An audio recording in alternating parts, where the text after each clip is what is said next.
I think camera settings are one of the least important parts of photography. Now, before every photographer on the internet comes after me, hear me out. Settings matter, and equipment matters. But I've seen photographers spend thousands of dollars on cameras, housings, lenses, and strobes, and still come home disappointed with their images.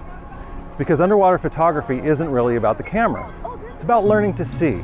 It's about understanding light. It's about buoyancy. It's about position. It's about patience. It's about learning how to move with the ocean instead of fighting it. The camera is just a tool. Very important tool, but it's still only a tool. The best underwater photographs usually begin long before you ever touch the shutter button. They begin with observation. They begin with understanding your environment. Or they begin in the right place at the right time and recognizing the opportunity when it appears. That's one of the biggest reasons I wrote Foundations in Underwater Photography. Not to teach people which buttons to press, but to help them understand why great underwater images happen in the first place.